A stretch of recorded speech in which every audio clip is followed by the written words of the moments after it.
સુરતમાં વરસાદે ભારે તારાજી સર્જી છે ત્યારે લિંબાયતના સંજયનગરમાં પૂરથી લોકો ખૂબ જ પ્રભાવિત થયા છે। નાયબ મુખ્યમંત્રી હર્ષ સંઘવીએ આ અસરગ્રસ્ત વિસ્તારની મુલાકાત લીધી હતી। હર્ષ સંઘવી ગંદા પાણીમાં ચાલીને લોકો સુધી પહોંચ્યા અને પરિસ્થિતિનો તાગ મેળવ્યો હતો। સ્થાનિકોની મુશ્કેલીઓ સાંભળી ખાડીના પૂરના મુદ્દા પર નાયબ મુખ્યમંત્રી હર્ષ સંઘવીએ નિવેદન આપતા જણાવ્યું કે બેદરકારી, નવા રોડ તોડવા અને ગેરસમજ માટે જવાબદાર અધિકારીઓ સામે કડક કાર્યવાહી થશે। ખાડીના પુનઃવિકાસ અને ગેરકાયદે બાંધકામ દૂર કરવા માટે 500 કરોડ ફાળવવામાં આવશે। 7 તારીખે સુરત શહેર અને દક્ષિણ ગુજરાતમાં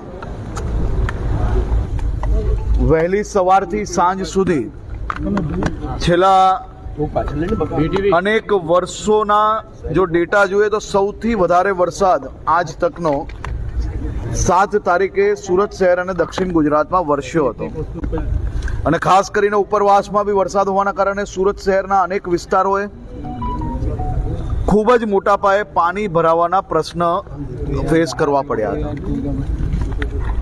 અનેક લોકોના ઘરોમાં પાણી, અનેક દુકાનોમાં બી પાણી ભરાયા। આ બધી જ વ્યવસ્થાઓને લઈને મહાનગરપાલિકા, સુરત પોલીસ, જિલ્લા પ્રશાસન, NDRF, SDRF આ તમામ ટીમો સાથે મળીને કામે લાગી અને સાથે સાથે સુરત શહેરના લોકો પોતે જ એકબીજાને મદદે લાગ્યા। સૌ સામાજિક સંસ્થાઓ મદદે લાગી અને ક્યાંક ને ક્યાંક અનેક લોકોએ અનેક સમસ્યાઓનો સામનો કરવો પડ્યો। ખાસ કરીને આજે મુખ્યમંત્રીશ્રીએ આ રિવ્યુ બેઠક લીધી હતી અને પ્રશાસનને જે નહેરના કારણે અને ખાડીના કારણે જે પાણી ભરાવાનું જે કારણ જે ભૂતકાળમાં બી સામે આવ્યું હતું એ પર કડક પગલાં ભરવામાં આવશે।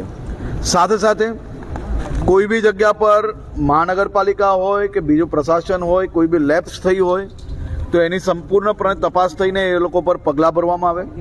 કોઈ બી રોડ, બીજા કોઈ બી કામગીરી જેની અંદર નવા કામગીરી થઈ હોય અને જે તૂટ્યા હોય અને એ કામગીરીની અંદર જો કોઈ બી વીકનેસ હોય તો એની ઉપર બી પગલાં બી ભરવામાં આવે ને જરૂર લાગે તો ફોજદારી પગલાં બી ભરવામાં આવે, તેની બી સૂચના સૌ અધિકારીઓને આપવામાં આવી છે। ભવિષ્યની અંદર આવા વરસાદના કારણે ખાસ કરીને ખાડીને લઈને સુરત શહેરમાં પૂર ના આવે તે માટે ફૂલ પ્રૂફ પ્લાન બનાવવામાં આવે તે માટે સૂચના આપવામાં આવી છે। 500 કરોડ રૂપિયાનું આજે એમને ખાસ કરીને ખાડી માટે 500 કરોડ રૂપિયા ખાડી આખી જેને રીડેવલપમેન્ટ કરવાની છે, ઊંડાણ કરવાનું છે, આસપાસમાં જો કોઈ ઇલીગલ એન્ક્રોચમેન્ટ હોય તો એને નિકાલવામાં આવે તે માટે બી સૂચના આપવામાં આવી છે। અને સાથે સાથે કાલે સાંજ સુધી તમામ વિભાગોએ ખાલી જિલ્લા પ્રશાસન એકલા જો કામગીરી કરશે તો કેશડોલ પહોંચાડતા 2-4-5 દિવસ લાગી શકે છે। તેથી આજે સૂચના આપવામાં આવી છે કે બધા જ વિભાગો સાથે મળીને કામગીરી કરે અને કાલ સાંજ સુધી કેશડોલ આપવામાં આવે। ઘર વખરી બી તમામ લોકોને પહોંચી જાય તે માટેની બી વ્યવસ્થા કરવામાં આવે। દુકાનોમાં, ઘરોમાં જે કોઈ નુકસાન થયું છે તેનું તાત્કાલિક સર્વે પૂર્ણ કરવામાં આવે। સર્વે પૂર્ણ કરતાની સાથે જ મુખ્યમંત્રી શ્રી રાજ્ય લેવલે એક બેઠક બોલાવીને જે નુકસાન થયું છે નુકસાનને કઈ રીતે રાજ્ય સરકાર મદદ કરી શકાય તે બાબતનું આવનારા સમયની અંદર ડિક્લેરેશન કરવામાં આવશે।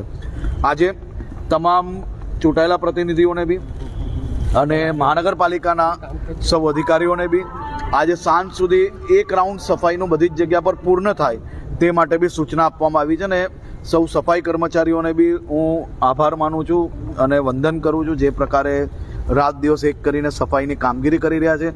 સૌ સુરતીઓને આભાર માનવો પડે કે જે કોઈ જગ્યા સુધી સરકારી તંત્ર પહોંચી શક્યું ત્યાં તો તમે સાથે મળીને કામ કર્યું જ છે, પણ અચાનક આટલો વરસાદ આવવાના કારણે જ્યાં ના બી પહોંચી શક્યા ત્યાં સુરતીઓએ એકબીજાને મદદ કરવાનું કોઈ મોકો ચૂક્યા નથી, તે બદલ બી આભાર। અને આ બાબતની સંપૂર્ણ રિવ્યૂ હજી ચાલી રહ્યું છે। આજે મોડી રાત સુધી હું બી અહીંયા છું અને એની તપાસ કામગીરી ચાલુ છે। તપાસ પૂર્ણ થયા પછી આપ સૌને સંપૂર્ણ માહિતી આપશું। GDC ન્યૂઝ સાથે સુનિલ ગાંજાવાલા, સુરત।